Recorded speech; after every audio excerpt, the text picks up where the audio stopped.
Ouais, du coup, moi je suis membre du collectif autonome des livreurs de Paris, le CLAP, et je suis syndiqué également à Sud Commerce. Du coup, je vais vous parler un peu de nos conditions de travail pour commencer, puis un peu ce qu'on est en train de faire pour lutter, pour essayer de les améliorer justement. Nous, on est, si on s'appelle le CLAP, le collectif autonome, c'est parce qu'en fait on est auto-entrepreneur. Ça veut dire que pour pouvoir travailler, moi je travaille chez Deliveroo, pour pouvoir travailler pour cette boîte-là, on est obligé de créer une auto-entreprise, une micro-entreprise, c'est-à-dire qu'en fait, on travaille pas, on n'est pas directement salarié de cette boîte, on est obligé de créer une boîte pour être salarié. Ça implique un truc très grave.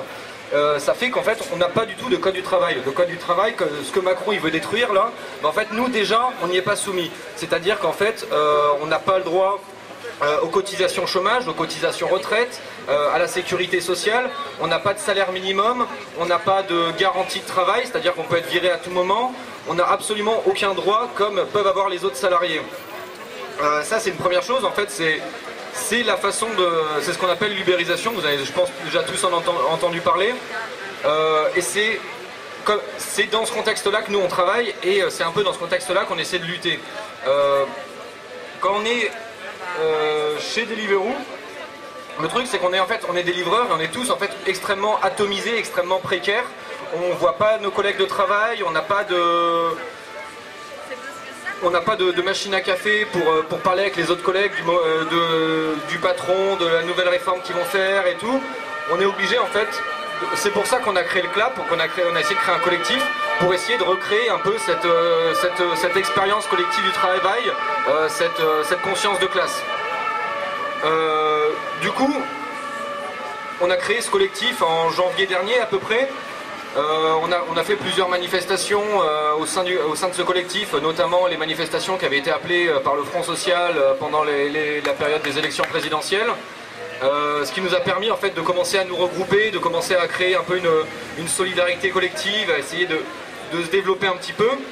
Et en fait là, en fin juillet dernier, on a reçu un mail de Deliveroo qui nous disait qu'en fait, avant il y avait certains livreurs qui étaient encore payés à 7,50 € de l'heure, plus une commission qui allait de 2 à 4 € par livraison effectuée.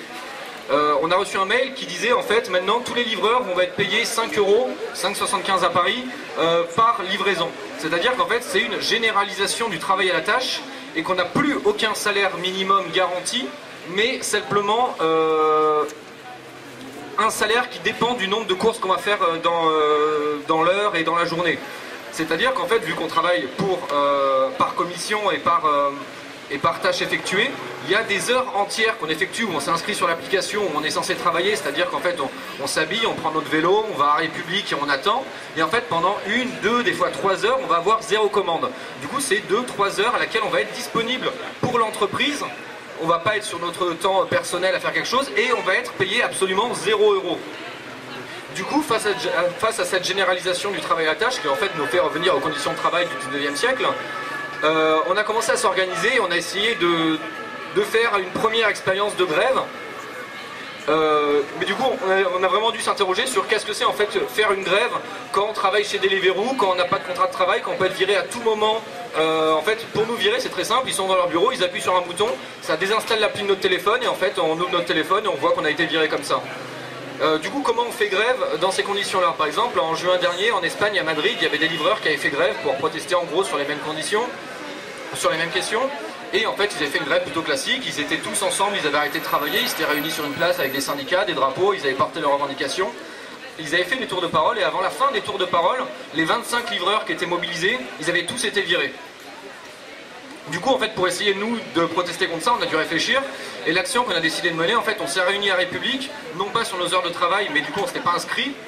Et pour, du coup, vu qu'on n'était pas en temps de travail et qu'on ne faisait pas perdre de thunes à l'entreprise et qu'on ne lui mettait pas de pression, ce qu'on a décidé de faire, on s'est réunis, on a fait des tours de parole, on a discuté, on a reparlé de nos conditions de travail parce que c'est un truc qu'on n'a pas l'occasion de faire. Et on est partis tous ensemble en manif sauvage pour aller bloquer des restaurants. C'est-à-dire qu'on va dans les restaurants, on fait le dawa, on allume des fumigènes et on bloque en fait toutes les commandes Deliveroo, Stuart, Uber Eats de ces boîtes-là qui arrivent au restaurant. Du coup ça met une pression de ouf, ça met une double pression parce qu'en fait du coup on bloque des commandes, on fait perdre de l'argent à la boîte et en plus on met une pression parce que le restaurateur avec qui on essaie d'être le plus aimable possible dans la mesure du possible il appelle la boîte derrière, il fait ouais, ils sont bien gentils vos livreurs, mais s'ils commencent à me bloquer mon restaurant tous les vendredis soirs pendant un mois, on va arrêter notre collaboration. Du coup on a fait une première expérience de grève le 11 août dernier, qui a réuni à peu près une centaine de livreurs et 300 soutiens à peu près, des syndicalistes de Sud, de la CGT, des gens du Front Social, quelques gens de partis politiques. C'était plutôt une super réussite, on a eu une grosse médiatisation, et cette grosse médiatisation elle a eu l'avantage en fait de nous protéger, parce que vu qu'on n'a absolument aucune protection, le fait que absolument tous les médias en aient parlé, ça a permis qu'en fait la boîte ne pouvait pas se permettre de nous virer instantanément. On a refait une deuxième expérience de grève le 27 août dernier, qui en gros a fait la même chose. Là cette fois, on a réussi à se coordonner avec d'autres villes de France, avec Lyon, Bordeaux, il y avait Paris, et non, il y avait ces trois villes-là. Et en fait, pendant cette soirée, c'était un dimanche soir, qui est le plus gros soir pour ces boîtes-là, on a bloqué entre 40 et 45 restaurants dans toute la France. Du coup, c'est une pression de ouf pour la boîte. Et le lendemain matin, on s'est à nouveau réunis à République, on a fait un cortège commun avec plein de livreurs pour en fait aller voir la boîte et dire ouais, maintenant on veut discuter, ça fait plus d'un mois qu'on est mobilisé, faudrait peut-être penser à nous rencontrer. On est arrivé devant le siège de la boîte et malheureusement on a trouvé qu'un camion de CRS qui nous bloquait l'entrée. C'est pas de chance, il devait pas être au courant qu'on était là. Du coup, face à ça, dans la semaine, le mercredi, il y avait une table ronde organisée par Deliveroo pour parler de la nouvelle application et je sais pas quoi. On y allait et en fait on a refusé de sortir tant qu'on rencontrait pas un responsable. On a resté quelques heures dans la boîte et on a réussi à avoir le PDG au téléphone vers 19 h qui nous promettait un rendez-vous le vendredi d'après. Du coup on a pu rencontrer la boîte et on a réussi à obtenir deux choses et c'est quand même deux grandes avancées. La première, c'est que l'ensemble des livreurs qui étaient mobilisés n'auraient absolument aucune répression, ne pourraient pas être virés, ne pourraient pas avoir... En fait, petite précision, mais il y a un truc très grave en fait, c'est qu'on doit s'inscrire à des créneaux horaires qui sont proposés sur l'application, mais ces créneaux horaires, ils ne sont pas proposés à tous les livreurs de la même façon. C'est-à-dire qu'un livreur couvre sa gueule sur ses conditions de travail, un livreur qui va moins vite qu'un autre, un livreur qui a été malade et du coup qui n'a pas pu faire ses shifts la veille, en fait il ne va pas avoir de créneau horaire et il y a un algorithme, on ne sait absolument pas comment il marche, mais qui walloue les livreurs qui sont les plus revendicatifs et les moins efficaces, les moins rentables. Et bien qu'en fait, tous les livreurs qui étaient mobilisés, ils n'auraient pas de répression par rapport à ça, ils pourraient continuer à travailler normalement et pouvoir payer leur loyer, pouvoir payer leurs études et toutes les raisons pour lesquelles on travaille. Du coup ça a été une première chose. Et la deuxième chose, c'est que là on est en négociation avec des avocats pour construire un cadre de représentativité du personnel qui soit un petit peu pérenne, c'est-à-dire avoir un petit peu comme dans toutes les autres boîtes qui existent en France, des délégués, des gens qui puissent nous représenter, et ça c'est quand même une sacrée avancée.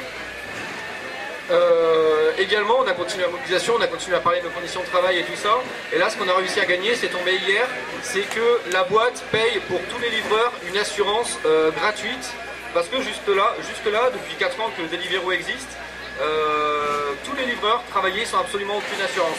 C'est-à-dire que quand on se blesse, quand on est malade, quand on a un accident, quand on tombe, en fait tous les frais étaient pour notre pomme. C'est-à-dire qu'en fait les frais de maladie, les frais de réparation du vélo, mais également les frais d'hospitalisation vu qu'on n'a pas de cotisation à la sécurité sociale. Du coup ce qu'on a réussi à gagner, c'est déjà que la boîte arrive et paye pour tous les livreurs une cotisation qui était gratuite pour nous. Et du coup ça c'est une super avancée, et là vous allez peut-être voir dans les médias, il y a Deliveroo qui est en train de faire une propagande de ouf en disant regardez, nous on est trop gentils, on est la première boîte à faire ça. Bon, nous ce qu'on a un petit peu envie de préciser quand même déjà, c'est que en fait ils ne payent pas de cotisation patronale, donc en fait leur assurance qu'ils proposent à tous les livreurs c'est bien le minimum, et c'est au bout de 4 ans qu'ils offrent ça, donc il ne faut pas non plus se vanter d'offrir 10% de ce qu'ils nous veulent.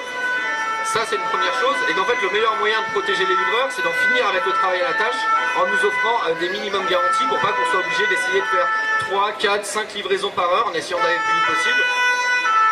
Et le seul moyen qu'on a pour aller un petit peu rapidement et pour gagner du temps, pour avoir un salaire décent à la fin de la soirée, c'est de gratter sur notre temps de livraison, parce qu'on ne peut pas gratter sur le temps où on distribue aux clients, où on est en train d'attendre le plat au restaurant. Du coup, c'est d'aller le plus vite possible, c'est de griller des feux rouges, de prendre des sens interdits, de prendre le maximum de risques sur la route. Du coup, le meilleur moyen de protéger les livreurs, c'est pas de leur offrir juste une assurance et de se galvaniser comme quoi ils sont super progressistes. Non, c'est de nous offrir des minimums garantis, c'est-à-dire que quand même il n'y a pas de commande, quand on est en train de galérer, ben on est quand même à un minimum horaire qui soit garanti. Du coup, ça c'est ce qu'on veut dire à la boîte. Et du coup, on va pas du tout arrêter la mobilisation parce qu'ils nous ont offert des cacahuètes par rapport à ce qu'on revendique. Du coup, on revendique toujours la course à 7,50 à la place de 5 €, des minimums garantis de 15 € de l'heure pendant les heures creuses et de 20 € de l'heure pendant les heures pleines. Ça paraît beaucoup, mais en fait, c'est net. C'est-à-dire que derrière, on doit retirer les congés payés, les cotisations sociales, chômage, retraite, les réparations de nos vélos. On paye le RSI qui nous prend 25% de ce qu'on gagne. Du coup, en gros, ce qu'on revendique, c'est un SMIC. Et ce qui est déjà, pour beaucoup de livreurs, incroyable de revendiquer un SMIC. C'est pour dire ce que c'est en fait quand on travaille aujourd'hui au 21e siècle, en 2017, et qu'on n'est plus soumis au code du travail. Est-ce que si Macron arrive à passer sa loi de travail XXL, ça sera la majorité des salariés qui seront? Et du coup, on ne va pas du tout lâcher le combat. Bien évidemment, on va participer, le CLAP appelle aux 12 à participer, à créer un cortège commun avec tous les livreurs, quelle que soit la boîte, mais avec l'ensemble des précaires, l'ensemble des ubérisés, et essayer de regrouper un petit peu largement, parce qu'en fait, ça va être la seule façon qu'ils vont nous faire gagner. Et de plus, le 27 septembre, on est en train de préparer une grève avec du coup Nantes, Paris, Lyon, Lille, Bordeaux, pour faire une grève d'ampleur. Mais également, ça sera une grève qui sera internationale, puisqu'on a réussi à se solidariser avec des livreurs de chez Deliveroo d'Angleterre, d'Allemagne, de Belgique, d'Italie et d'Espagne.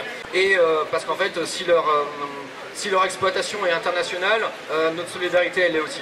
Donc, du coup, on lâche rien et on va continuer. Merci. C'est dans la